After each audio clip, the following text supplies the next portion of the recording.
It's YouTube, baby. So, how you doing, man? Not too bad. Yeah. I got a fun thought that just popped in my head. So, who do you think, okay, do you remember Edge Shot? I know you haven't watched it much like as much My Hero, like you're not caught up. But do you remember Edge Shot? Not offhand. Let me Google it real All quick. right. Because there is a little bit of humor based stuff in this fight. But Okay, sure. I remember him. okay. Who do you think would win? Edge Shot or Ben Grimm? And there is a correct answer to this. Ben Grimm the Thing. Let's see. Well, I don't exactly remember what the quirk was. Oh, he can just fold his body, right? Or something like Yeah, that. he's like paper.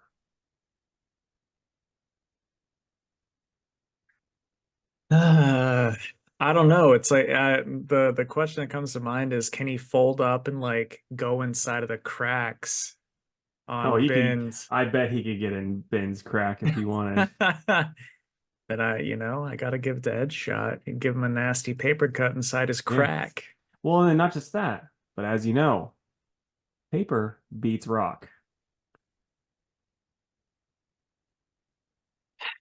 I said it was stupid. Well, I gotta give that one to you. That was pretty good, man. I never would have gotten to that realization. Yeah. Well, because like that's what I said.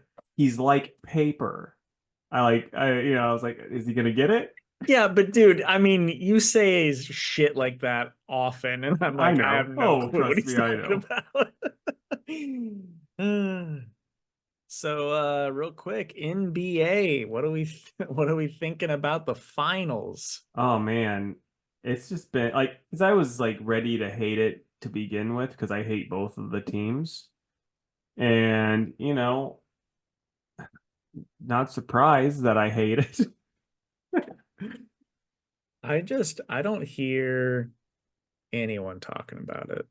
Yeah, because I mean, the first three games were a fucking blowout. Not blowout, but it's like, yeah, I mean, it's just had it been the T-Wolves or the Nuggets, I think, a different story. Either of those teams would be a better matchup, but it's just like, no, the Timberwolves just got unlucky and played the worst possible matchup for them. The Timberwolves still would have lost, I think, but in like six maybe or seven, but Nuggets could have won. Yeah, yeah, I don't know. Real boring. Yeah. Well, who knows though? Maybe the Mavs will be the first team to ever come back from a 3-0 deficit. That would be pretty crazy. Yeah. So I knew you weren't a fan of the Mavs, but you said hate. So where does that hatred come from? Spurs fandom. Mm. So you're And not, then, so you don't like Dirk either? okay, so like it's weird when a player retires, for me, it's like, oh yeah, love the guy. Or like even like towards the end of their career, I can be like, oh yeah, I love the guy, unless they were in a hotel in Denver, Colorado where they raped a woman, Kobe. So I'm not, Allegedly. yeah, allegedly. So I'm not gonna, really forget that. But for the most part, like any time a player after a player retires, I'm like, this guy's not so bad. Like I absolutely love Charles Barkley. Shaq, I think he's a big old baby, but he's got four rings. But I think like, I think Shaq's funny. no, I think he's funny, and I think he's like an awesome person. But at the same time, I think he's a big old baby. Yeah. Like if I said that to him, he's like, "Hey, shut up. How many rings you got? I got four."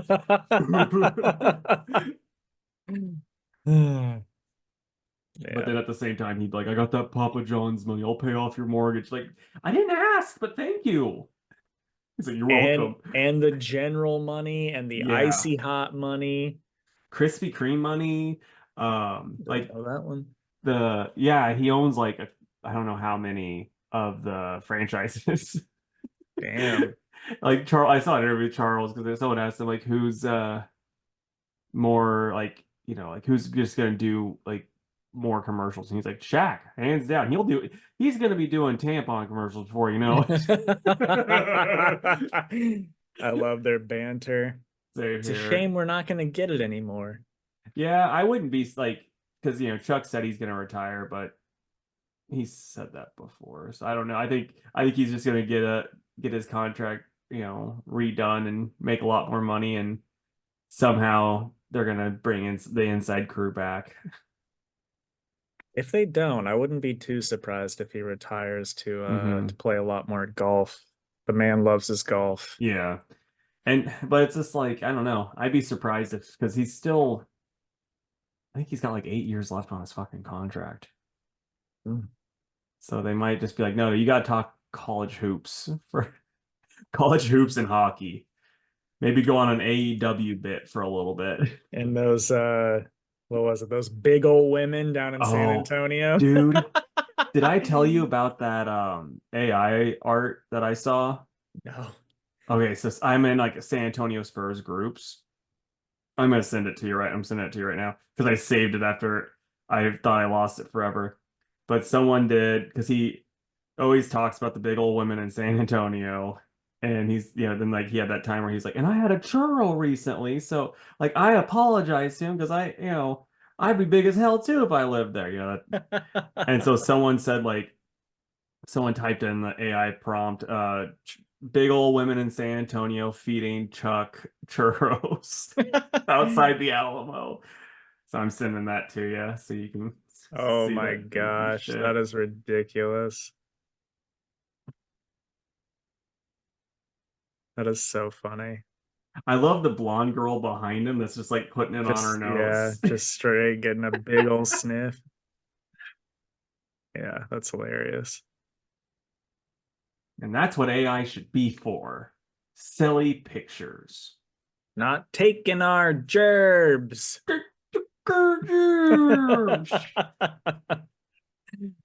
All right, shall we do our regular episode? Let's do it.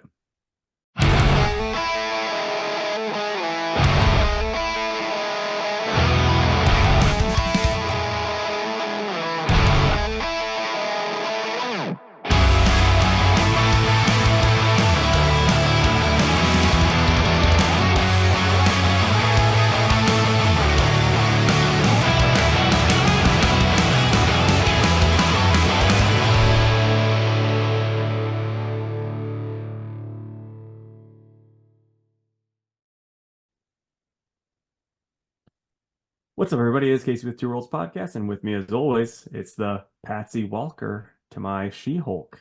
It is Jackie boy. How you doing, buddy? I'm great.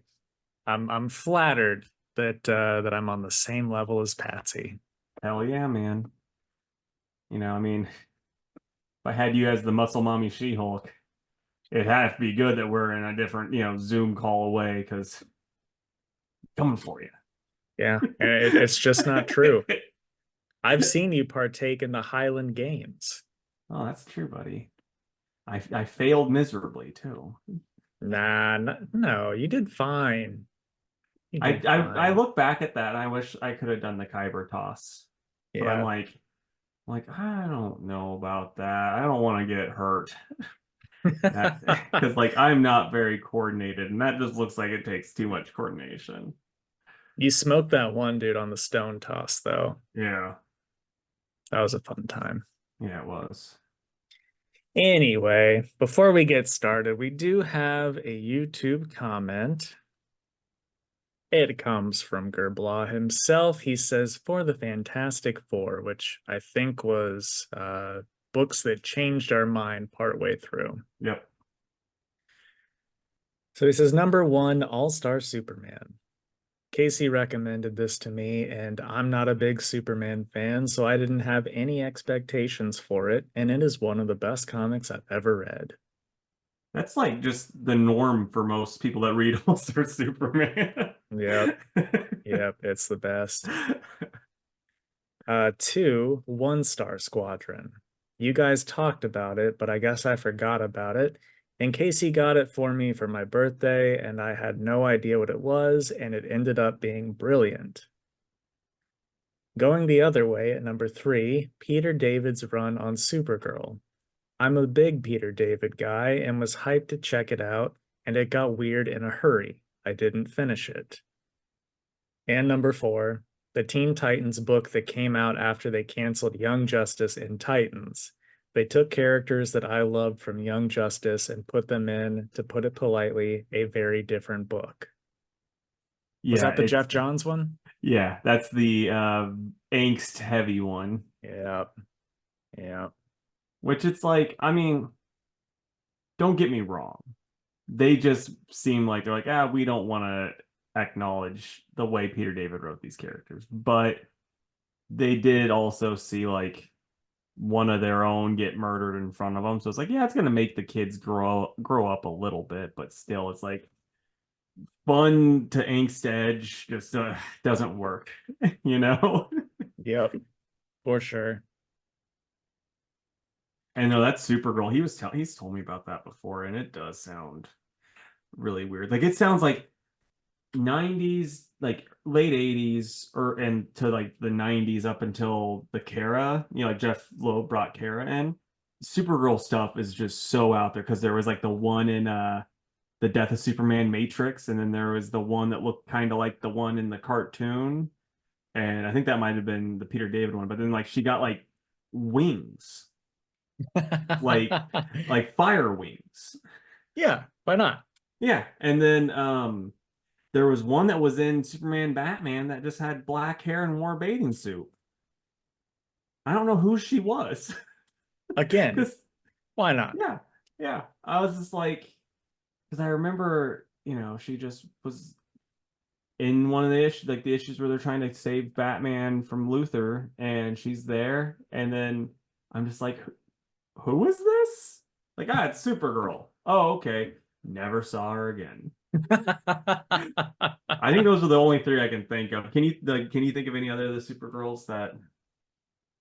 No, because I'm not very well versed in that character.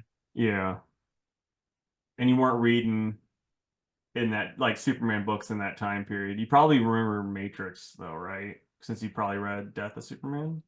Yeah, I do remember that Yeah. one. Man, as a kid, reading that and not knowing that it's some fucking robot really throws you off when Doomsday punched her and she turned into like a weird silly putty looking person.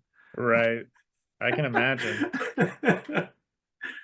Um, the one that I'm most familiar with is it's the New 52 one actually. Yeah. I read a couple volumes of that. Um, but yeah, that's pretty much it.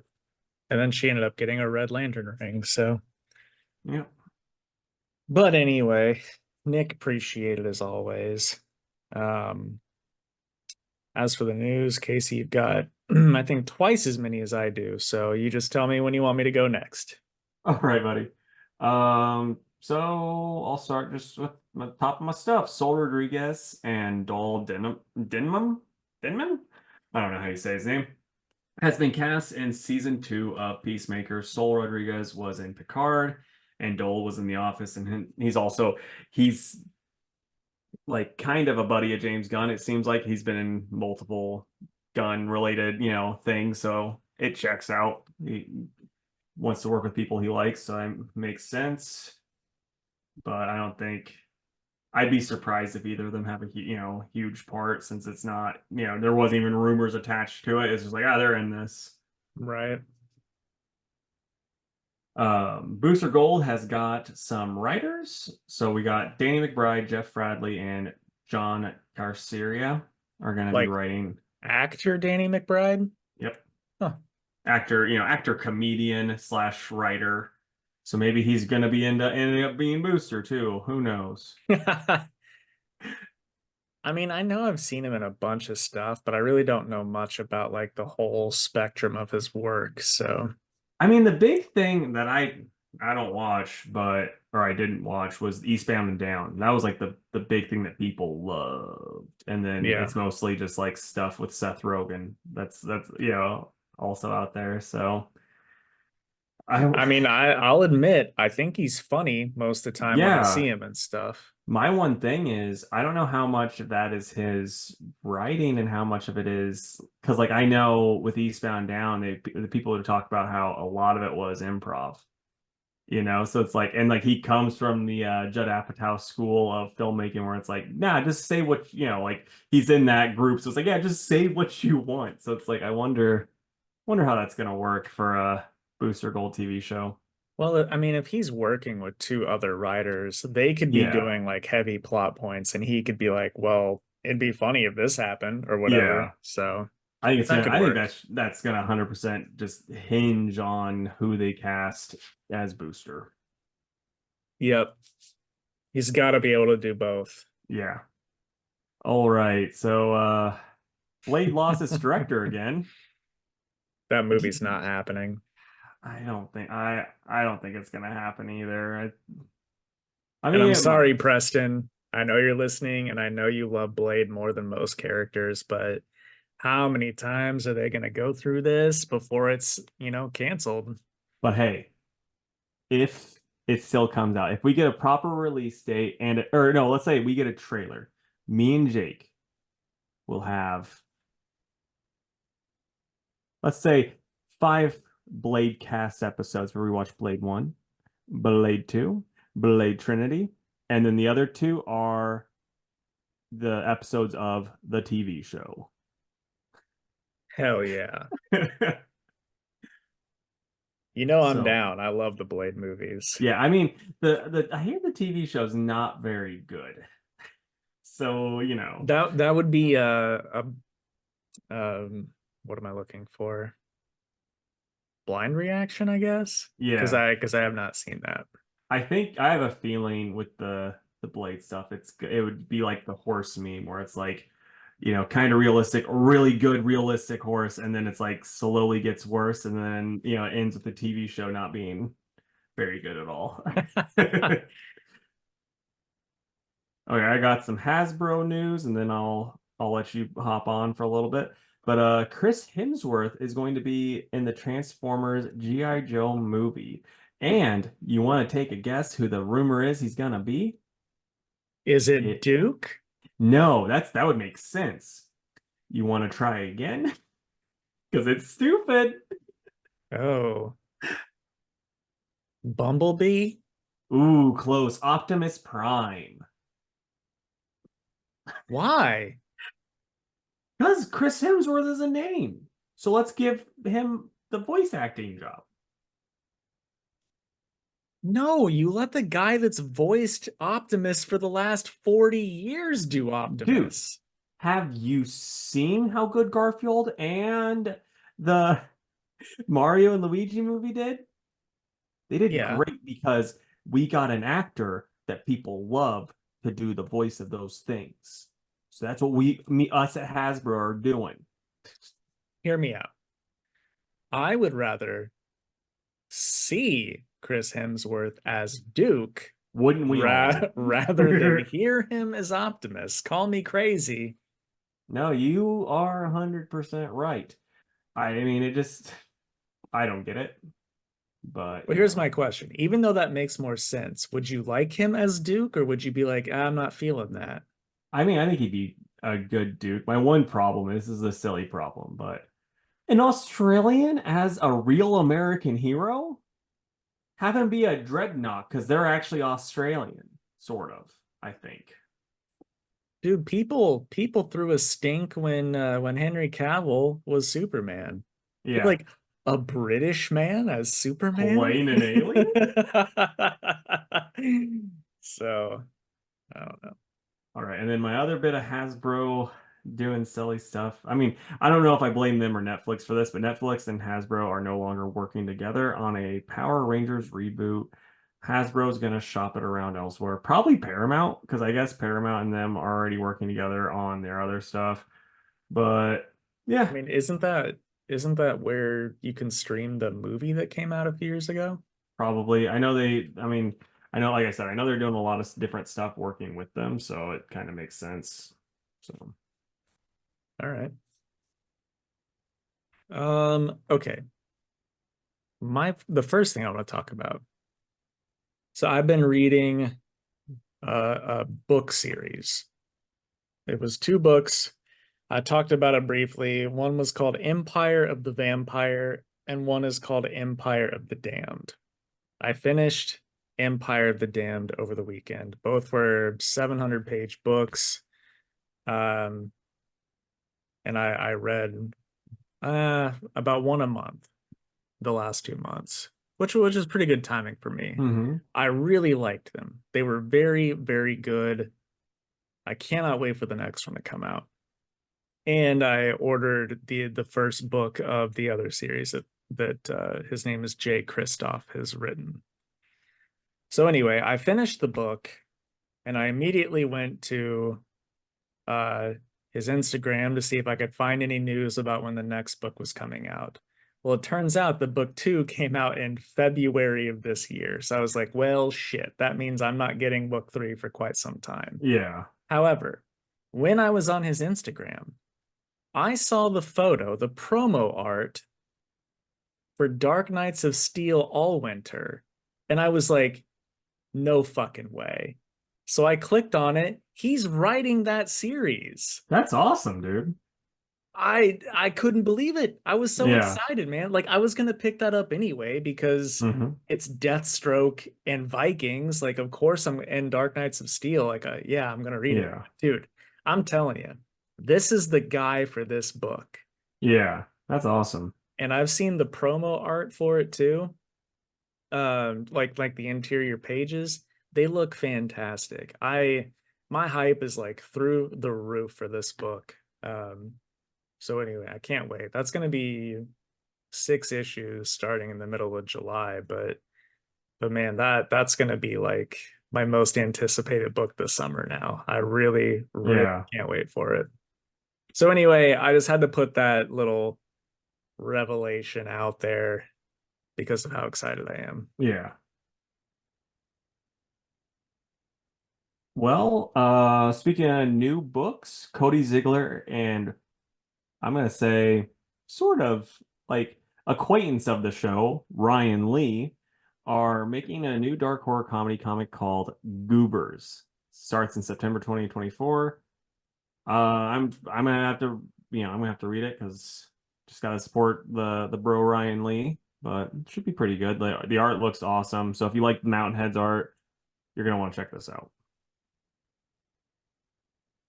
I'm not too concerned about the art. I'm just Hmm. curious how the plot will be. Yeah. Um, okay, these two I'll lump together just because I had like nothing written down for news whenever I wrote these down. Um, Teenie Howard is ending her run on Catwoman at 68. The series will continue though. Shame. Had Yeah, one more issue. I know, right? And then Outsiders was scheduled to be 12 issues, but they're ending it at 11. So, uh, I, I have not heard shit about that book. Like, me either. and you own a comic book shop. Does like anyone like has have you sell like any copies besides like from the the few people that are like I need to read everything? I think I have it on one single pull list, Okay. and then I'll order like a couple extra just to have, you know. Yeah. And the thing is like it's probably not bad. Yeah. Like the characters are neat, the writers are decent. It's just like there's a lot of competition and that book isn't happening, you know? A lot of competition and it's like, oh cool, I could either get something that's kind of doing something new or another basically that book. Right. So, Right. yeah. Yeah, I don't know. I mean, if I after it wraps up, if I hear some really good things, like I genuinely would try it out and trade. Yeah. But still, I thought it was kind of weird. It's like, and if it's already going 11, like what where are they taking out that final issue? Like obviously they're gonna wrap it up the way they wanted to, but I don't Maybe know. maybe the final issue is going to be like a My Hero Academia type final issue where like they're just going to have a big cookout and that was it. Yeah, could be. Like the editor's like, we don't need to do this shit, guys. Come on. All right, so Max has renewed Adventures with My Adventures with Superman for a third season. I've not watched any of that yet, but I hear mostly good things, so that's kind of good. And then a couple other Max related stuff. They're gonna be making an Adventure Time new movie, which I'm kind of torn on because I don't know, the more they've gone on with Adventure Time, like as soon as the series finale happened after that, I'm like, I wasn't a fan of this. And then like they did the little tie-in things, and I'm like, still not really a fan of this, you know. So like it just kind of lost me. And then I guess there's a Gumball movie coming out, and a we're getting like a regular show spin-off. So that, any of those you excited about for, because I'm excited for the regular show one. Yeah, I am too. But I'm less excited that it's a spinoff. Like I really, really love Mordecai and Rigby, and I wanted some more of that. But I, also that show ended well, That so and that show had one of the best endings. Like it's up there with a lot of the other really good ones. So I'm like kind of glad we aren't getting Mordecai and Riggs. yeah. I like regular show more than Adventure Time. Like Same. Adventure Time, I loved so much, like the first 3 seasons when it was Hmm. just kooky, random shit. The story stuff when it got more serious was good, but I just didn't like it as much. Yeah, no, I get Oh, that. but regular show I thought was very consistent throughout and just so fucking funny. Yeah. I'm still so sad about Close Enough Yeah, because that show was so good. yeah, I know you're a big fan of that. Yeah. And then I'll lump this in. No, I'll just lump all this crap in because it's all cartoon based. Warner Brothers is planning a Blue Beetle animated series set in the DCU. They didn't say for sure if they're going to be trying to get the same actors back. I don't know how high a demand they are, so or how easy that would be able to do, but that could be neat. I mean, you watched the Blue Beetle movie. You think it would work better in the DCU as an animated spin-off, or would you just prefer more live action shit? I th- I don't know. Like I think I am more likely to watch another live action movie Yeah. than an animated show, but they can obviously do more with an animated show. Hmm. And I liked Jaime a lot in the Young Justice cartoon. So it's like, well, if it were kind of like that, then I think it'd be fine. Yeah. But I don't know. If it's like, here's the characters from the movie, but they're animated now, probably not into that. I gotcha. So And then the last bit of news is we're getting an anime-inspired Scooby-Doo show. So the plot that I saw, it's Scooby-Doo and Shaggy go to Japan and they accidentally wake up a bunch of yokais. It's pretty much the same plot as 13, like Scooby-Doo and the 13 Ghosts, but there's no Scrappy and and it's just Scooby and Shaggy in Japan and they make new friends. And like they really threw me off at first because like the poster had Scooby and Shaggy in the back of like one of the Japanese trucks, but it's painted like the Mystery Machine, which is great. But then like there's a Japanese girl driving, and so like my brain was like, okay, so that must be Daphne. Like I didn't. That's before I read the plot description. Like, and then there's a black dude up front. So I'm like, must be Fred. And then the third was a Shiba Inu dog, and I'm like, Velma? Velma. And then I read the plot where it's like, oh yeah, these are his new friends. I'm like, oh okay, that makes so much more sense. I'm way less worried now. Yeah. That I would be into checking out for sure. Yeah, same, but it's probably gonna be on Max, so I won't be able to see it. Well, I have Max because we just re-upped our Max to watch House of the Dragon season 2. Yeah. So You excited? Have you started that yet? yeah, first Okay, episode dropped last night. It's very good. Very, good, very good. good. It's much better than the show that I don't know that I'll be continuing, which is The Acolyte on Disney Plus. Yeah, that's one of those shows where it's like I really can't get a good like as a non-Star Wars fan, I can't get a good feel on if it's good or bad because it's like people are like review bombing it to oblivion and it's like yeah, I don't know if y'all are just being shithead Star Wars fans that aren't getting what you want or if it's bad. And It's it's like bad. it might be both. Yeah. I mean, I'm the first one to tell you if I like a Star Wars something that other people don't like. I don't have any shame in my Star Wars fandom. It's just not a good show. Yeah. People are going to say the same thing that they did about the sequel trilogy, where they're either racist or they hate women. That's not true. I hate a Mhm. bad story. And Yeah. episode 3 was the dumbest fucking 45 minutes of Star Wars I have ever seen, Casey. Yeah. It was horrendous. And I'm like, I don't need to be watching this anymore. Yeah. So um, I'll just leave it at that. I had a very not even a heated debate, just a very interesting debate with Preston because he claimed that he really liked it, and I think he's fucking crazy. But I will Crazy let about him. Star Wars. He is crazy about Star Wars, and I will let him enjoy it, and I have nothing against that. But boy, it was fucking stupid. Let us know down below if you're watching Acolyte and if you're like, this is actually Matsubeni, or if it's Matsubeni. But yeah, I don't know. It's just it's so hard to be like interested in anything Star Wars related after the sequels. So, but it's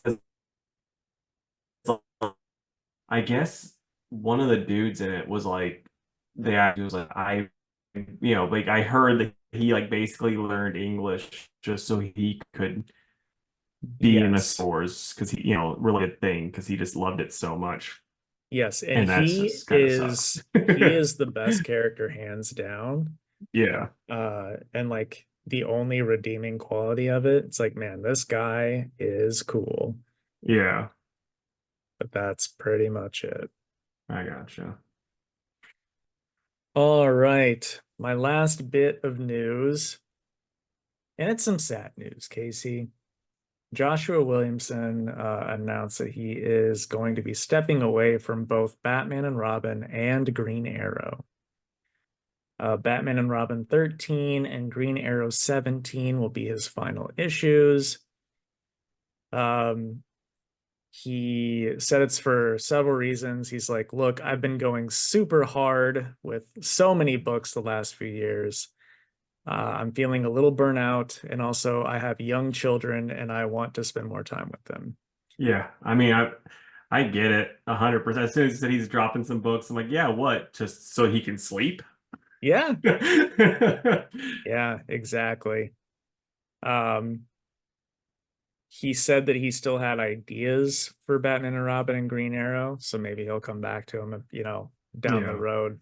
But anyway, he also said that the arc of Superman that he's writing after Absolute Power is like a really big one for him. So I'm I like, gotcha. oh, okay. Well, yeah, focus your energy into Superman because that book's fucking awesome too. Yeah, like I don't know if I'll keep reading Batman and Robin. It depends on who's going to be on it, but if he's off of it, because it's like that's a big selling point for me is him, Yeah. So I mean, unless it's a writer I really do not fuck with, I'll give it a shot just because yeah, I like a Batman and Robin title. Um, he also said that he was offered some new projects that were just impossible for him to turn down. So I'm curious what those are going to be. So really, we're not getting less. He's Oh, just okay. taking a mini break before he takes on new Yeah. projects. But yeah, so there we go. That's that. And same boat for me with Green Arrow. I like Green Arrow a lot and usually try to read them unless I just really don't like what's happening. So Simon Spurrier taking over Green Arrow. yeah, I wouldn't be surprised if he did either one. Um, Williamson said that he knows both creative teams for both books, and of course he's going to say that he's Yeah. excited for it and that they're going to do a great job. But it's like, anybody It'd would be say that. hilarious So if just once they're like, and like I'm really excited about the new creative team that's gonna be hopping up on Green Arrow, but the one on Batman Robin fucking sucks. that would be awesome. So what'd you read this week though, man? I read Thundercats number 5, Green Lantern number 12, The Witcher Corvo Bianco number 2, Incredible Hulk 13, Ain't No Grave number 2, Crocodile Black number 2, Blood Hunt number 3, Batman and Robin number 10, and Batman Gotham by Gaslight The Kryptonian Age number 1. I missed out on Batman and Robin. You fucking goose. I know. Might as well just call me Ryan Gosling because I'm such a goose. He's calling me Okay, so I read Fantastic Four issue 21. Godzilla Skate or Die number 1. Giant Size Daredevil number 1. Crocodile Black number 2. The Incredible Hulk number 13 and Green Lantern number 12. I might have one or two You more. do. Okay. Thundercats number 5. It was written and drawn by Stephen Mooney. It was all right. This was just a filler issue. Um, Lion-O trains with Chitara, and they just have like just a big old moment because he's not feeling very confident in himself leading the Thundercats. So she helps him out there. Art's pretty good. It was fine. Just a filler issue. I'm going to give it a 7 out of 10. Right on. And then Witcher Corvo Bianco number 2, written by Bartosz Stybor with art by Corrado Mastintuno. I definitely fucked that up.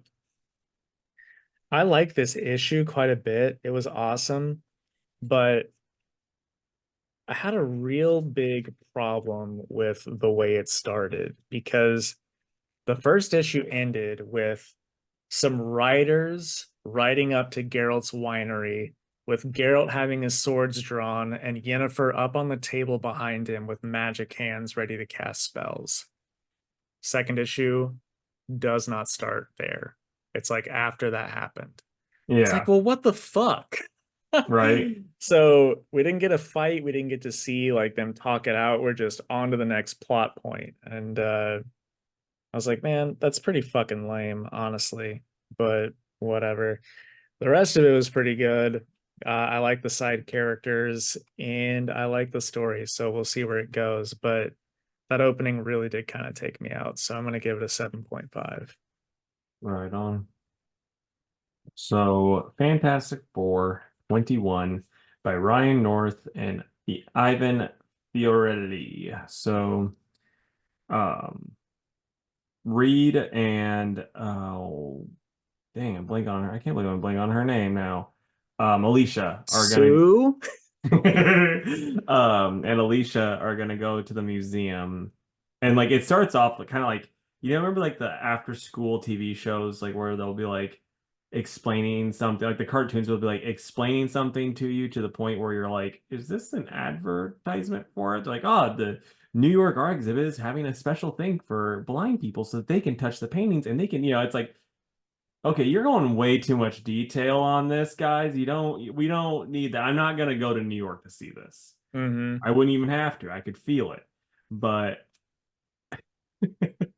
so like since she's an artist, she's like touching up on old Mona Lisa, and then she starts crying and reads. It's like, I don't get it. Why do you like this shit, you old blind woman? And she's like, oh, it's art, you fucking scientist dummy. And then the lights go out on the whole planet and a bunch of vampires start attacking because the blood hunt's going on. And you and me just we both liked the first issue, just forgot about it. So I had to read 2 and 3 this week because I was like, oh yeah. Yeah, because like whenever the stuff, I was like, what, are three's out? Shit. But so yeah, like they can't bite through Reed, and like that's the thing. If you're a big Reed fan and you're like, I want to see weird ways that this stretchy mofo can stretch, Ryan North's Fantastic Four is for you. But if you're also like, I want to read just the most amount of dialogue I've ever read in my fucking life, Ryan North's Fantastic Four is for you. Yeah, it's just like look at this. Yeah, that is a lot. Yeah. And it's like it's just so much of it is just nothing. It's just nothing burgers. And so yeah, and then like the other vampires are trying to attack where Sue, Johnny, and Ben and the kids are. And it's like, oh man, let's hope Ben Grimm doesn't turn back into this is his not his week to turn back into a human. But yeah, it's just kind of like it's whatever. I'm hoping the next issue is going to be more thing heavy, but otherwise it's just I don't know. Probably after that issue I'll be done with this because I'm just like the plot hasn't moved and Lord knows how long. So probably another 5. All right. Ain't No Grave #2 by Scotty Young and Jorge Corona. This entire issue was just one big shootout between the main character and a bunch of undead people in this town. And it was pretty cool, honestly. Art's nice, colors are cool. She rides this like undead goat, which looks Oh, pretty that's cool. cool. Yeah. So yeah. Um, you've all been with us while we were reading through Batgirl's. Huge fan of Corona's art. Oh, that's I was like trying to remember the names. Like I know I like his art a lot. I just Yeah. couldn't place it. Yep, old Batgirls. So he can draw Western action pretty well too. So Mhm. anyway, she gets to this boat called Her Blind Majesty, and I don't know, someone told her to come here. So that's what she's gonna do next issue. But really cool, really fun. I'm gonna give it an 8.5. Right on. So Godzilla, Skate or Die. Skate or Dare. It sounds like something fucking Larry the Cable Guy would say. But it's written by Louis Joyce and also drawn by them. So the art, I'm gonna say this right off the bat. The art, it's like it's some people might not like it. I found it very charming, and I thought it was good. Yeah, you get these kids making like a skate zine, and Godzilla like look like this picture. I just like that. But Ooh, that's nice. Godzilla and Varen are both like basically on a collision course towards sounds like the area that they want to be doing their skating stuff. It's fun. It's a good book. I just had a really good time with reading it. I thought it was really interesting. I liked it. It was different. We don't get a lot of different Godzilla stuff. It's either just like a bunch of shit that we've seen before that's just like not good from IDW, or we get something that's good that's still kind of something we've seen before. This is new. I liked it. I'm gonna go 9 out of 10, my pick of the week. Nice. Does Godzilla use like a bus as a skateboard and No, kickflip? not yet. This is Okay. just the first issue. What if, oh dude, how great would it be if Varen's got like two cars on and like he's like rollerblading and then Godzilla's got the bus and like because like that's really what it all boils down to. It's like, oh yeah. Like the true skate heads listening are like, yeah, I would never be caught dead with a rollerblade. And the rollerbladers are like, fuck skateboards. But guys, you can just get along. Yeah. Y'all are miscreants that I'm gonna be shaking my fist at if I see, because I'm old. So, I don't know where I'm going with this. Jake, your book. All right, Blood Hunt number 3 by Jed McKay and Pepe Larraz. Do you remember what I told you? Oh wait, no, not Blood Hunt. Blood Hunters. That was my college nickname with me and my roommates. Yes, Do you yes. remember why? Do we need to go through why? I mean, I don't know. I just didn't know if you remembered. I remember. I don't think I need to say. Um, okay, but yeah, anyway, the revelation at the end of number 2 is that Miles is a vampire. So, uh, yes, Hunter's Moon and Tigra and Miles all show up at the Sanctum Sanctorum. And when they're inside, Miles is like he has a little fit and rips off his mask, and we find out he's a vampire. Well, Clea and Doctor Strange, work some magic on him and let him retain his humanness, I guess. And then they and the Avengers all meet up with Dracula and Bloodline to try and come up with a plan to stop Blade. And yeah, they all split up to go do their thing. Uh, Sam Wilson Cap gives a big old rally speech to the world, and Blade's like, all right, I'm just gonna kill all you fuckers, and that's how it ends. So I still like it a lot. It's really good. Art's really good too. So yeah, I'm looking forward to the next one. I'm gonna give this 8.5. Nice, man. Alrighty, so Giant Size Daredevil, issue 1 by Saladin Ahmed and Paul Davidson on the art. And the art, I don't know, it just was not my cup of tea. Because I'll show you this the Kingpin. It just doesn't do it for me. It's all right. It's all right, but here's him squishing someone's head. Ooh, that's a very, very shit. Shit. Nick Like, Cage. Nick Cage. oh, You know what I'm okay. talking about? Yeah, yeah. I just love how you're like, that's very, very shit. But so yeah, basically it's Kingpin, it's all through Kingpin's perspective. He's like doing stuff basically just like causing a little bit of a ruckus trying to get Daredevil to come to him. And he's talking about how he's got a demon in his big old belly. And then like it ends with him being like, I hope he can say, I hope my greatest enemy, Matthew Murdock, can save my soul. Because he knows he doesn't want to be controlled and that type of shit. Then the backup, it's a Frank Miller story that I've read it before. It's the classic one where he's in his diaper beating up a bunch of Daredevil's or Kingpin's beating up a bunch of people in his diaper. And yeah, it's a solid enough issue. Um yeah, I mean this is fine. It's kind of like like it's not as good as the giant size Hulk for me, but it's adequate. I'm gonna go 6.5 out of 10. Nice. I think that was one that you didn't even ask for, but I was like, I'm pretty sure this is gonna tie into the main story stuff, so I'm gonna send Yeah. him one anyways. Why didn't you read it then, since you're reading the main story, sir? Because I forgot. Oh, okay. You forgetful Billy. I am. Okay, Batman, Gotham by Gaslight, The Kryptonian Age, number one. Really quick, did you read the original Gotham by Gaslight? Yes, Okay. Was it good? very good. Okay.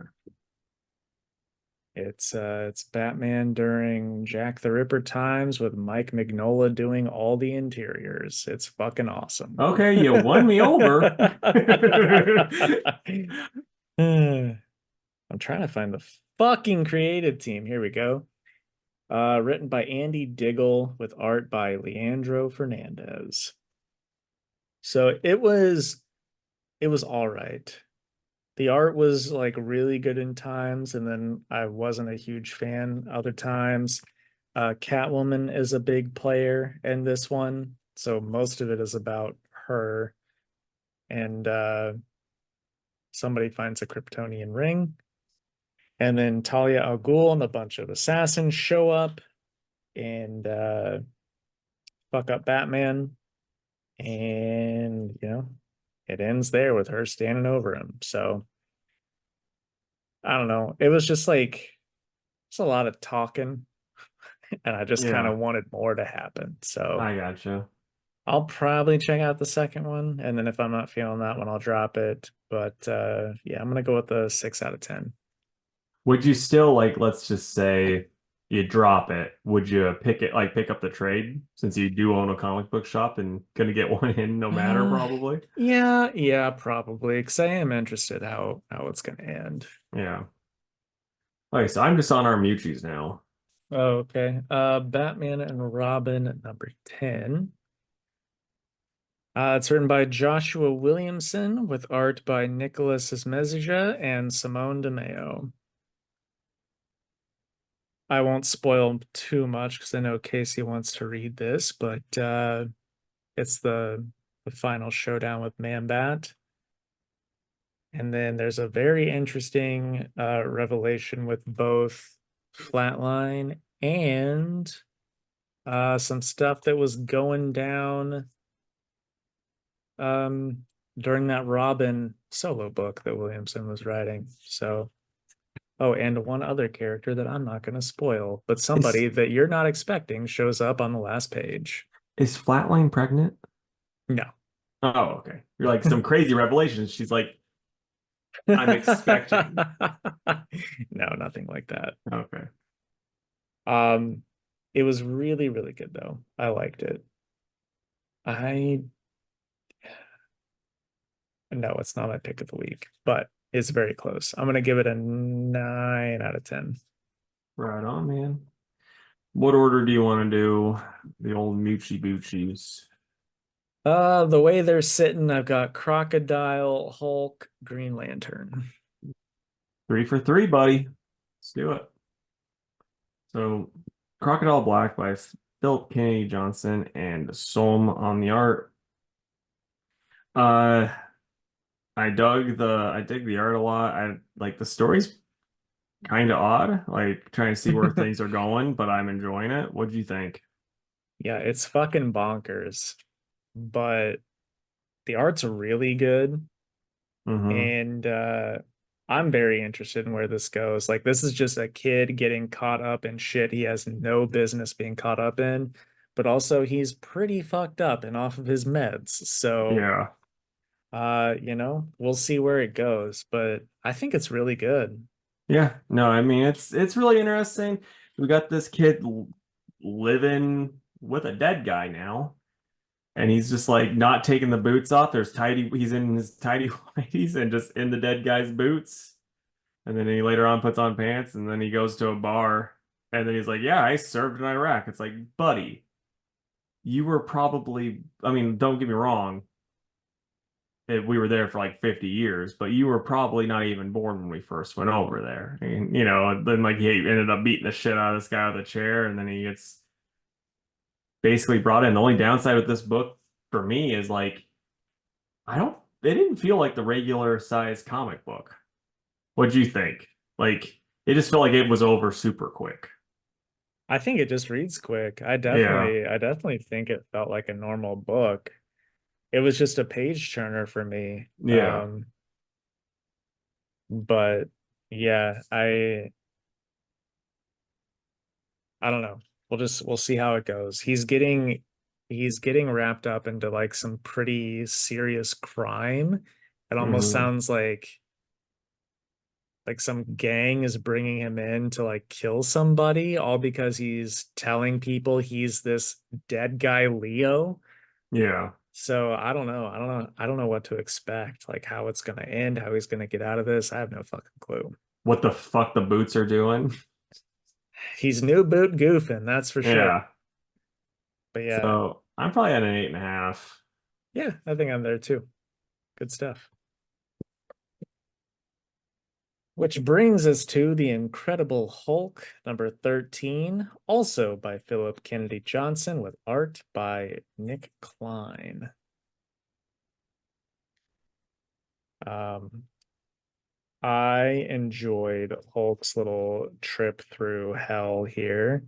I'm glad Nick Klein's back on the art. His art is awesome. Lots of creepy monsters that he has to fight. Um, and then we get to see Hulk beat the shit out of some demon and really humble his ass, which was pretty cool. Yeah. Um, but also, I think my favorite part of this issue, there's one part at the beginning where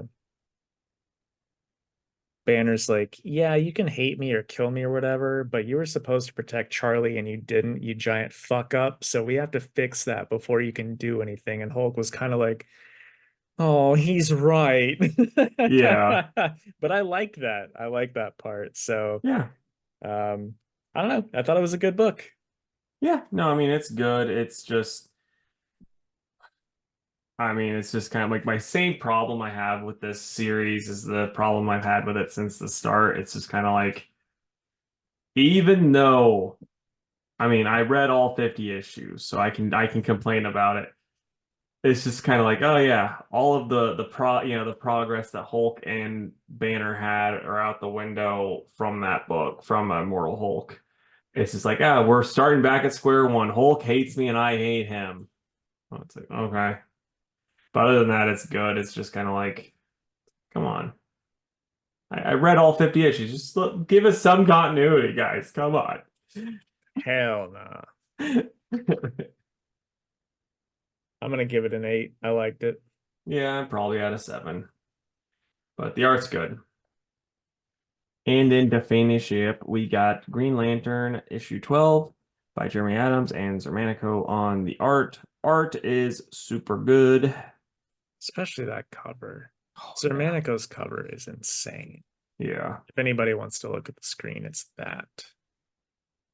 I'm gonna say I think Simon's probably the lamest of Green Lanterns. It's like, what you making? Some fucking 9 millimeters. Pew pew pew pew. Yeah, that's all he makes at all times. It's so stupid. Uh, Here's my but question though, because as you know, not a big Green Lantern reader up until recently.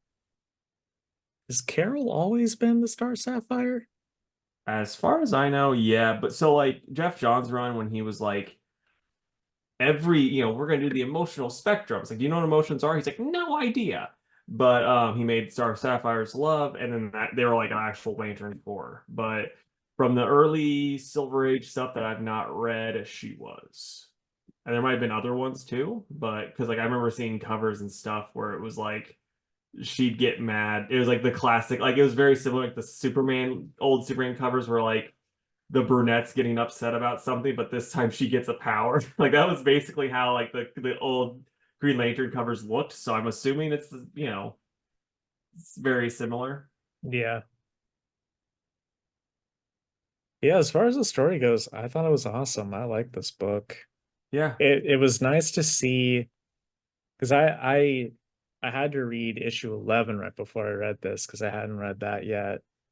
And you know, just watching Carol kind of go through it all with her, fiance, and then them have that sort of heart to heart where she's like, I just can't fucking stay away from you. I want to be with you. It's like, Yeah. man, just good dialogue. It was very well written. I liked it a lot. The backup was fun too. It Like, was fun. so I mean, yeah, I enjoyed it. This is a good book. I'm probably gonna go 9 out of 10. I'm gonna go 9.5, and it's my pick of the week. It was so good. Noise. Alrighty. So what are you excited for, man? I'm gonna go with Briar. Uh, Probably Doctor Strange, and then hmm, I guess probably Thor. Right on. I'll go Team NT Last Ronin 2. Um, man, why aren't we reading Justice Ducks? Then I'll say Destro and One hand. oh yeah, in one hand. I didn't even see it on there. Look right over it. Yeah, well, you didn't whenever you I sent me the know. fucking list either. You just I know. cannot read those letters together. All right. So I was just thinking today while I was cutting grass, like the different comic books that are coming out here, in the coming days. So I was just thinking like what are some of the ones that you're excited for and what do you want to see from them? So not to be super lame, but I'm going all DC and I'm going all Elseworlds. I really am just excited for all the new Elseworld stuff coming up. So in Yeah. particular, four of them. The next installation of DC versus Vampires, which is by Rosenberg and Otto Schmidt. And then Green Lantern Dark, which promises, not just dark as in you can't see shit, but a dark fantasy starring a Green Lantern. And that sounds cool. Also, the character design is super dope. Um, Batman the Barbarian, which is that Greg Smallwood one, which is just gonna look so fucking good. And Dark Knights of Steel All Winter. And really, I want the same thing from all of them, which is just fun. I just want fun 6-issue series, um, with a good story. With the DC versus vampires, give me all out action with characters that, are wearing silly vampire killing costumes. Yeah. With Green Lantern Dark, I actually want a dark fantasy. I miss Last God and stuff like that. Give me some of that, but centered around Green Lantern lore. And then I think Batman the Barbarian and Dark Knights of Steel All Winter are going to be pretty similar in tone. Um, I just need some sword and sorcery with these DC characters, and with those creative teams, I just don't know how they can miss. So that's what I want. Right on. So two of mine are gonna be X-Men related. So like the new I'm leaning towards trying out the new X-Men book when it comes out, whenever that happens, unless it's already come Which out. one? The one that's got Juggernaut on the team, because I'm like, ooh, big meaty man, gimme. Where's the And beef? yeah, Juggernaut. Juggernaut's got that beef. It's like, how did Quentin Quire's head get put back on his body? Well, maybe find out, maybe not. Uh, and then X Factor. I'm super excited for X Factor to come out. And I really just want, speaking of big meaty men, I want strong guy in that. That's like all I really want out of that book. Just give me strong guy. I don't really want Multiple Man because even though like right after X Factor ended, Peter David's run ended and he gave him like this beautiful ending, they fucking Marvel fucking ruined it. I don't like to listen to the other stuff of them ruining that. I like to think he's still, happy and not fucking thousand corpses. Um, so yeah, like It's the Marvel way, baby. yeah, right. Enough said. Dude, that reminds me. So I saw a video of Mike Tyson talking to Stan Lee, and Mike was like, "Oh man, um my favorite Marvel character is Apocalypse. You know Apocalypse?" And Stan Lee's like, "I invented him." He said that? Oh my gosh. Dude, that's so crazy because we make that joke all the time. I invented Batman, Yeah, Excelsior, but he actually said it. he did. Like, it's like, Stan, you're hilarious. Probably not for the right reasons, but you're just so funny. Um, yeah, I'm just trying to look at some of the other stuff that's coming out because I don't have as encyclopedic of knowledge like you. Um, so I don't know. There's other shit that's out there that's coming out that I'm like, oh, this will be pretty cool, probably. Dude, I was trying to think of like a Marvel or two, but I really couldn't. I mean, you're Um you're excited for X Factor for sure. We know that, yes, yes, but but that's that probably the that only did not come one. to me Yeah, in time. because that was the one that prompted it all for me when I was mowing today. I was like, I hope Strong Guy's in it. I mean that's like his book, right? Not his book, but the book that he's usually in. Yeah, pretty much. Because that's, I don't know if that's one of the reasons why Nick was reading it when we were younger. Because just to tell you a little bit about my brother, he likes a big old strong boy too. I hope it's good. I think I will probably try out. I think it's Jed's book uh that has magic on the team. So I'll Yeah, that's probably like check out that one. Magic, Quentin, and then Oh, that's the same Juggernaut. one. That's Yeah, they're all on the same team together. I don't know who else, but I know those three were all there. And I'm like, oh, that might be a fun team. Yeah. Well, I'm glad it's the same one so that we can talk about it. Yeah, we'll both forget after the second issue. It's like we don't read X books. What are we, Preston? Preston's hearing this, like, yes, they're gonna read X books Yeah. finally. It's like I can hear them talk about something other than this bullshit. Oh man, now Oh, we kind of have to after we talked about it for so long. It's like, oh, now we I kind of know, I know. you Well, guys you're gonna be so upset when it's just me talking about how big and strong Juggernaut is. yeah, Like he could pick and up anything. how I'm just crushing on magic as per usual. And that, folks, is the end of the episode. Closing plugs, which by the way, I just need to do like a pre-recorded closing plugs that I'll just plug in here at the end because I'm kind of tired of doing this every Yeah. time. Head on over to facebook.com/Two Worlds Podcast and give our page a like. You can also follow us on Twitter at two_worlds_PC and on Instagram at Two Worlds Pod. You can email us if you wish at twoworldspodcast@gmail.com. And if you would, check us out on YouTube. We are Two Worlds Podcast on YouTube and subscribe to the channel. And let us know down below. You loving the Acolyte? You hating it? Did you know Stan Lee made Apocalypse And the and Acolyte. and the Acolyte even? It's pretty crazy. What books are you excited about? Do you think we'll get past 3 issues of X-Men? Just let us know the answers to all of those. Nice. Good questions. And we would love to stay in chat, but me and Jake are gonna go out on the town and put our best dresses on and fight some ghosts. Bye. Bye.